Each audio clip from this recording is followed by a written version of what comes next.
mengapa ada orang yang hidup miskin dan sengsara, namun tampaknya seperti mendapat perhatian dan perlindungan dari langit. Hari ini izinkan saya berbagi sebuah kisah kecil tentang takdir. Pada masa dinasti Qing, ada sebuah kuil dewa kekayaan yang diyakini sangat manjur. Suatu hari, saat dewa kekayaan dan dewi kekayaan sedang bersantai berbincang, Dewi bertanya, "Mengapa saat orang kaya memohon rezeki engkau memberikannya?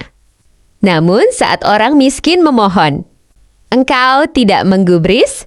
Dewa kekayaan menjawab, "Semua itu telah ditentukan oleh karma." Dewi tidak percaya lalu berkata, "Kalau begitu, dua pemuda pengemis yang setiap malam tidur di kuil ini, begitu malang hidupnya, mengapa engkau tidak menolong mereka?" Dewa kekayaan berkata, "Cobalah, maka engkau akan mengerti."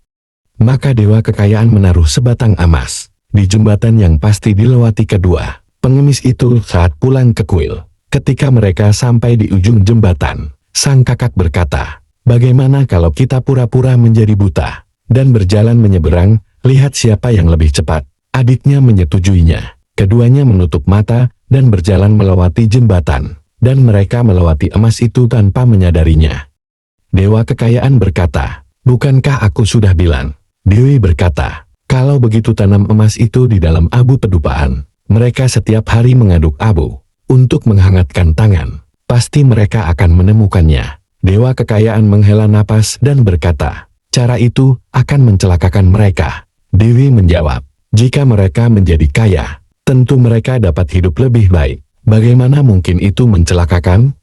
Kedua pengemis pulang sambil bercanda, dan seperti biasa mengaduk abu pedupaan untuk menghangatkan tangan. Dan dengan gembira menemukan emas itu, mereka melonjak penuh sukacita sambil berteriak, "Kita kaya! Kita kaya! Setelah membagi emas ini, kita akan membeli tanah, rumah, menikah, lalu menjadi orang kaya." Dewi kekayaan memandang dewa kekayaan dengan bangga, tetapi dewa kekayaan hanya menggeleng dan menghela napas. Tiba-tiba sang kakak berkata, "Adikku, pergilah membeli beberapa kue untuk merayakan. Setelah itu kita akan membagi emas." Adiknya menyetujuinya, dan segera berlari keluar. Ketika adik kembali, ia membuka pintu dan berseru, "Kakak, kuenya sudah kubeli." Tak disangka saat adik masuk, si kakak langsung menutup pintu, mengangkat tongkat pintu, dan memukul adiknya hingga tewas. Ia mengambil kue itu, memakannya sambil berkata, "Emas ini jadi milikku seorang." Namun tiba-tiba ia memegangi perutnya, jatuh ke lantai, lalu meninggal karena racun. Ternyata sang adik telah meracuni kue itu. Saat itu dewa kekayaan berkata, "Lihatlah, awalnya mereka hidup dari mengemis, namun masih dapat hidup bahagia bersama. Tetapi sebatang emas ini justru merenggut nyawa mereka." Dewi hanya menghela napas, sambil menggelengkan kepala.